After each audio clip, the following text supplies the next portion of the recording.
Next बच्चों जो हमारा चैप्टर है वो chapter 4 analysis of financial statement part 2 में चैप्टर नंबर 4। कई सारे बच्चे ये चैप्टर का नाम और नंबर सुन के खुश हो जाते हैं। क्यों बच्चों? बहुत ही इजी चैप्टर है, फॉर्मेट है। अगर यहाँ पे आपने अच्छा खासा फॉर्मेट कर लिया और कैलकुलेशन कर ली तो आपके 4 में से 4 मार्क्स सेक्शन डी में कंफर्म है। अब बच्चों 4 मार्क्स सेक्शन डी में लेने हैं तो आपको कुछ फॉर्मेट और उसके रूल्स याद रखने पड़ेंगे, तो चैप्टर हो जाएगा आपके लिए आसान। यहाँ पे ये चैप्टर में हम 2 फाइनेंशियल स्टेटमेंट पढ़ने वाले हैं, एक कंपैरेटिव फाइनेंशियल स्टेटमेंट और दूसरा है कॉमन साइज फाइनेंशियल स्टेटमेंट। कई सारे स्टूडेंट्स बोलते हैं सर ये फाइनेंशियल स्टेटमेंट का थोड़ा कंसेप्ट समझाओ ना। बच्चों मैं आपको कंसेप्ट समझाता हूँ। फॉर एग्जाम्पल आप अगर डॉक्टर के पास गए, आपको कुछ प्रॉब्लम है हेल्थ में, तो डॉक्टर आपको देख के तो नहीं बता देंगे कि भाई आपको ये प्रॉब्लम है। वो आपको बोलेंगे क्या, आप रिपोर्ट कराओ और रिपोर्ट लेके आओ और रिपोर्ट में जो भी आएगा उसके अकॉर्डिंग मैं आपको ट्रीटमेंट दूंगा। तो लॉजिकली रिपोर्ट से हमें पता चल जाए कि भाई हमारा ब्लड लेवल क्या है, शुगर लेवल क्या है, समथिंग हमारे क्या बॉडी में प्रॉब्लम है। वैसा ही ये फाइनेंशियल स्टेटमेंट हमारी बिजनेस में ग्रोथ क्या प्रॉब्लम है, कहाँ पे सैलरी ज्यादा जा रहा है, एक्सपेंस पे कंट्रोल करना है, इनकम पे हमारी क्या क्या इंक्रीज होनी चाहिए, वो सारी इंफॉर्मेशन ये स्टेटमेंट देता है। यानी कि डॉक्टर रिपोर्ट जैसा ये फाइनेंशियल स्टेटमेंट एनालिसिस हुआ जो आपके सारे बिजनेस की इंफॉर्मेशन आपको बच्चों दे देगा। अब बच्चों 2 है उसमें कंपैरेटिव और कॉमन साइज। तो क्वेश्चन में या तो कंपैरेटिव पूछा जाएगा या तो कॉमन साइज, तो दोनों हमें बच्चों याद करने हैं। कंपैरेटिव में 2 है पीएनएल और बैलेंस शीट, ये दोनों में से कोई भी आ सकता है। बैलेंस शीट और पीएनएल का फॉर्मेट से सिर्फ आपकी चीजें चेंज होगी। बैलेंस शीट में लॉजिकली असेट्स और लायबिलिटी आता है और पीएनएल में जनरली क्या आता है बच्चों, इनकम और एक्सपेंस। वैसे ही कॉमन साइज स्टेटमेंट में भी बैलेंस शीट और पीएनएल आएगा। यहाँ पे सेम बैलेंस शीट और पीएनएल की जो आइटम है वो डिफरेंशिएट होगी, बाकी सब क्या रहने वाली है बच्चों, सेम। तो बच्चों हम स्टार्ट करते हैं आज पहला हमारा comparative financial statement. Through the comparative financial statement आज हम लर्न करेंगे बच्चों, एक लर्न करेंगे पीएनएल, तो दूसरा क्या करने वाले हम बैलेंस शीट। पोस्ट कर लो। अब बच्चों कंपैरेटिव पीएनएल स्टेटमेंट का पूरा हम फॉर्मेट समझते हैं। कोई भी क्वेश्चन स्टार्ट करने से पहले ये हेडिंग देना जरूरी है, अदरवाइज आपका हाफ या 1 मार्क क्या कर सकता है बच्चों, कट सकता है। सबसे पहले आपने यहाँ पे लिखा comparative PNL statement of V limited for the year ending 31 March 2018 and 31 March 2019। और 18 और 19 का आपको क्या दे दिया है, comparative profit and loss statement. सबसे पहले कैसे करेंगे, सबसे पहले आपको लिखना है पर्टिकुलर्स जिसका नंबर 1 देना है। क्या देना है, नंबर 1। फिर नॉट नंबर जिसका आपको देना है 2, पर्टिकुलर 1 और नॉट नंबर 2। फिर पीवाई का मतलब प्रीवियस ईयर जिसका आपको नंबर देना है 3। फिर आपको सीवाई करंट ईयर उसका नंबर देना है 4। तो 1 2 3 4 particular, not number, PY previous year और 4th सीवाई।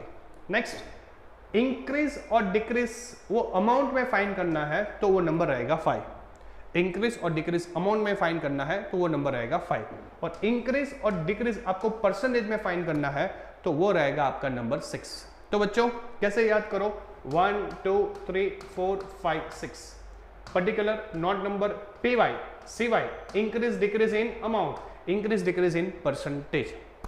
तो पहले 1 to 6 याद कर लो। अब मैं आपको एक अच्छी चीज बताऊं बच्चों, ये 1 to 4 जो है वो आपको कॉपी करना है। कॉपी बाजू वाले से नहीं बच्चों, कॉपी करना है आपकी क्वेश्चन पेपर से। क्वेश्चन पेपर में आपको ये सारी चीज दे दी होंगी, sales related, profit and loss related, वो सारी चीज क्वेश्चन में जो दिया है वो कॉपी करना है।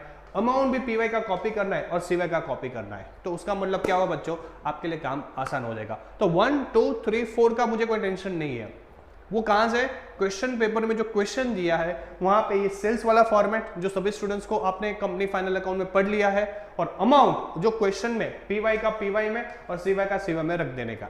अब फॉर एग्जाम्पल आपने इतना बच्चों रख दिया तो अब क्या करना है मैं आपको बताऊं। For example 5th number find करना है। क्या फाइंड करना है, 5th, तो 4 - 3 करना पड़ेगा। कैसे, फॉर एग्जाम्पल सेल्स है वो आपका 2019 का दिया है 15 lakhs, 2019 का कितना दिया है 15 lakhs, और 2020 का जो सेल्स है वो दिया है 25 lakhs। क्या दिया है 20 लाख। अगर मुझे 5th नंबर का फाइंड करना है तो 4 में से 3 माइनस करना है, यानी कि 25 - 15, तो यहाँ पे आपका आ जाएगा 10 lakhs। तो 5th नंबर फाइंड करने के लिए क्या करना पड़ेगा, 4 - 3। और 6th नंबर का फाइंड करना है तो 5/3 × 100। फॉर एग्जाम्पल 5 है वो कितना है बच्चों, 10 लाख, तो वो रहेगा आपका 10 लाख। और जो 3 है वो कितना है आपको 15 lakhs, तो 50 लाख × 100। ये मैंने यहाँ पे वर्किंग नोट किया, 10 लाख अपन 15 लाख इंटू 100। तो बच्चों आपको यहाँ पे क्या मिल जाएगा, उसका परसेंटेज का अमाउंट मिल जाएगा। तो 10 डिवाइड बाई 15 इंटू 100 करें तो बच्चों हमारा जो अमाउंट है वो अप्रोक्स आएगा 66.67%। कितना आएगा, 66.60%। तो कैसे याद करो, 1 2 3 4 वो तो कॉपी रहेगा। फिफ्थ फाइंड करना है तो 43 का मतलब 4 - 3, और मुझे 6 फाइंड करना है तो 53 का मतलब 5/3 इंटू 100। तो सारे इनकम में, एक्सपेंस में और प्रॉफिट बिफोर टैक्स और प्रॉफिट आफ्टर टैक्स में यही फॉर्मेट हम बच्चों क्या करने वाले, यूज करने वाले। तो ऐसा बता सकते हो कि बच्चों कंपैरेटिव P&L का फॉर्मेट मैंने सिखा दिया। 1 2 3 4 5 6 1 2 4 कॉपी करो। फिफ्थ फाइंड करना है तो 43, 4 - 3 और 6 फाइंड करना है तो 53 का मतलब हुआ 5/3 इंटू 100। तो आपका बच्चों क्या हो जाएगा, कंपैरेटिव पूरा हो जाएगा। साथ साथ में एक चीज भी बता दूं, कंपैरेटिव बैलेंस शीट भी सेम 1 2 3 4 5 6 5 कैसे फाइंड करना है, 6 कैसे फाइंड करना है, सेम। यहां पे सिर्फ क्या आ जाएगा बच्चों, क्या आ जाएगा, सिर्फ बैलेंस शीट का इंफॉर्मेशन आपका आ जाएगा, जो हम नेक्स्ट पार्ट में करेंगे। यहां तक रखते हैं कंपैरेटिव P&L। नेक्स्ट पे बच्चों हम पढ़ने वाले हैं बैलेंस शीट। अब बच्चों जो नेक्स्ट है वो है हमारा कंपैरेटिव बैलेंस शीट। बच्चों इससे पहले कंपैरेटिव P&L क्या, सेम स्टेटमेंट, मुझे यहाँ पे ज्यादा समझाने की जरूरत नहीं पड़ेगी। 1 2 3 4 5 6 सेम चीज रहेगा। अब 1 to 4 मैंने जैसे बोला था कॉपी करना है, कहाँ से, क्वेश्चन पेपर से। जो फिफ्थ है वो भी मैंने बताया था कैसे फाइंड करना है, 4 - 3, और 6 भी बताया था 53 का मतलब 5/3 इंटू 100।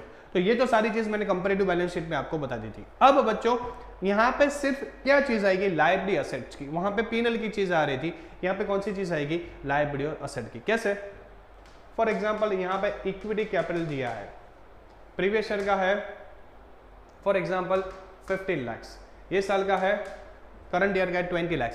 20 में से 15 का है, कितना बचा, 5 लाख। तो 5 लाख यानी कि 4 - 3 मिल गया बच्चों। एंड 6 कैसे फाइंड करेंगे, 5/3 इंटू 100।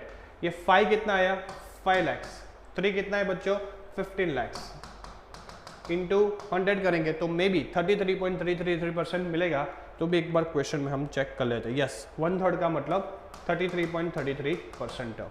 तो बच्चों सेम हमने जो P&L में किया कंपैरेटिव, वही चीज कंपैरेटिव बैलेंस शीट में है। यहाँ पे सिर्फ कौन सी चीज आ जाएगी, लायबिलिटीज और असेट्स की। बाकी 1 2 3 4 5 6 वो तो कंफर्म ही है। तो बच्चों यहाँ पे मैं कंपैरेटिव P&L और बैलेंस शीट को कंक्लूड करता हूँ। इसके सारे फॉर्मेट मैंने बच्चों आपको समझा दी। नेक्स्ट इसके प्रैक्टिकल क्वेश्चंस हम क्या करेंगे, वेलकम बैक। नाउ बच्चों हम कंपैरेटिव फाइनेंशियल स्टेटमेंट के क्या करेंगे, अब सॉल्व करेंगे। आपकी बुक से इलस्ट्रेशन नंबर 1 हम सॉल्व करते हैं। तो बच्चों आपका कंसेप्ट तो क्लियर हो चुका है, लेकिन अभी प्रैक्टिकल क्वेश्चन हम स्टार्ट करते हैं। Prepare comparative profit and loss statement. कौन सा स्टेटमेंट बोला है बच्चों, कंपैरेटिव P&L स्टेटमेंट, यानी कि मुझे यहाँ पे कंपैरेटिव P&L स्टेटमेंट बनाना है। From the following information of Vivekanand March 31st 2016 and March 31st 2017, यानी कि मुझे यहाँ पे 16 और 17 का कंपैरेटिव P&L स्टेटमेंट बनाना है। अब बच्चों आपको एक क्वेश्चन दिया है, क्वेश्चन में आप देखो तो summarise P&L statement of 16 and 17, particular not number 17 and 16, ये आपके पास इंफॉर्मेशन है। सबसे पहले sales 16 lakh and 14 lakh, sales question में दे दिया है। अदर इनकम दे दिया है 3 एंड 2.5, एक्सपेंस दे दिया 9,60,000 एंड 7,20,000। तो ऐसा बता सकता हूँ कि बच्चों आपके पास यहाँ पे सारी इंफॉर्मेशन अवेलेबल है।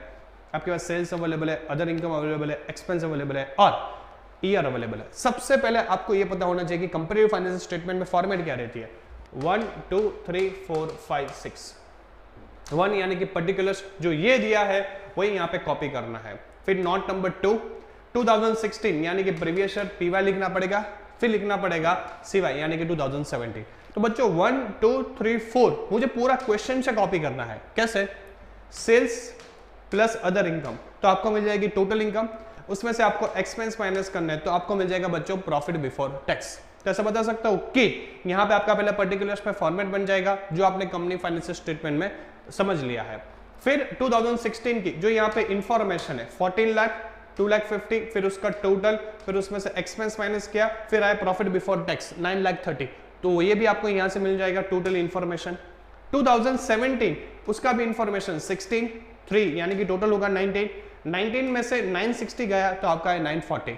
तो 1 2 3 4 ये टोटल मुझे कहां से कॉपी करना है, क्वेश्चन से ही कॉपी करना है। मुझे सिर्फ इस पे फोकस करना है 5 और 6 नंबर पे। किस पे फोकस करना है, 5 और 6। तो बच्चों 1 to 4 क्वेश्चन से कॉपी कर लो, total income minus total expense, तो आपको मिल जाएगा प्रॉफिट बिफोर टैक्स। वो बनने के बाद आपको इंक्रीज एंड डिक्रीज यानी कि 5 नंबर का फाइंड करना है। अगर 5 नंबर का फाइंड करना है बच्चों तो हमारा जो है वो 4-3 है। क्या है, 4-3। और 6 नंबर का फाइंड करना है तो 5/3 इंटू 100। तो याद रखो अगर मुझे 5 नंबर का फाइंड करना है तो 43 यानी कि 4-3, और 6 नंबर का फाइंड करना है तो 5/3 इंटू 100। अब आप बोलेंगे कैसे सर, अब हम इसका पूरा बच्चों प्रैक्टिकल करते हैं। 5 है तो 4 नंबर का 16 लाख है, ये 14 लाख है, तो ऐसा बता सकते हो कि ये 2 लाख हो गया बच्चों। कितना आ गया, 2 लाख। तो मुझे 5th नंबर का मिल गया। अब 5 डिवाइड बाई 3 इंटू 100 यानी कि 2 lakh divide by 14 lakh into 100 करूंगा तो बच्चों मुझे परसेंटेज में मिल जाएगा 14.29%। 14.29%। तो ये हो गया पहला। सेम 3 माइनस 2.50 तो मेरा आ गया बच्चों 50,000। 50,000 डिवाइड बाई 250 इंटू 100 तो आपका आ जाएगा 20%। क्या आ जाएगा, 20। सेम 19 लाख माइनस 16 लाख 50 तो आपका आ जाएगा 2 lakh 50। 2 lakh 50 divide by 16.5 into 100 तो आपको मिल जाएगा 15.15%। 960 माइनस 720 तो आपका आ जाएगा 240। अब 240 डिवाइड बाई 720 इंटू 100 तो बच्चों आपका आ जाएगा 33.33%। सेम 940 माइनस 930 तो आपका आ जाएगा 10,000। क्या आ जाएगा, 10,000। तो ये 10,000 आ गया। 10,000 डिवाइड बाई 9,30,000 इंटू 100 तो आपका आ जाएगा 1.07%। तो बच्चों बहुत ही ईजी है, राइट माइनस लेफ्ट, और 5th नंबर जो है वो राइट माइनस लेफ्ट से फाइंड करेंगे, और 6 नंबर है वो 5/3 इंटू 100। तो बच्चों आपका क्या हो जाएगा, पूरा क्वेश्चन क्या हो जाएगा, सॉल्व हो जाएगा। तो ये हुआ हमारा कंपैरेटिव फाइनेंशियल स्टेटमेंट का क्वेश्चन। अब बच्चों जो नेक्स्ट है वो है कंपैरेटिव बैलेंस शीट। आपको ये क्वेश्चन दे दिया है। अब ये क्वेश्चन में आपके पास पूरी बैलेंस शीट अवेलेबल है। क्या अवेलेबल है, बैलेंस शीट, और आपको क्या बनाना है, कंपैरेटिव फाइनेंशियल स्टेटमेंट। तो सबसे पहले बच्चों क्या करेंगे, हम पूरा कंपैरेटिव बैलेंस शीट बना देंगे। उसका फॉर्मेट पहले पर्टिकुलर्स, नोट नंबर, फिर आएगा आपका पीवाई। पीवाई का मतलब प्रीवियस ईयर जो आपका 2016 है, फिर आएगा करंट ईयर 2017, फिर 5th नंबर है वो इंक्रीज एंड डिक्रीज जो हम फाइंड करते हैं 4-3, और फिर है इंक्रीज डिक्रीज एंड परसेंटेज। आप सबको मैंने एक शॉर्टकट ट्रिक दिया था, जब आप कंपैरेटिव बैलेंस शीट प्रिपेयर कर रहे हो या फिर कंपैरेटिव या पीएनएल कोई भी चीज़ प्रिपेयर कर रहे हो, 1 2 3 4 वो आपको कहाँ से कॉपी करना है, क्वेश्चन की बुक से।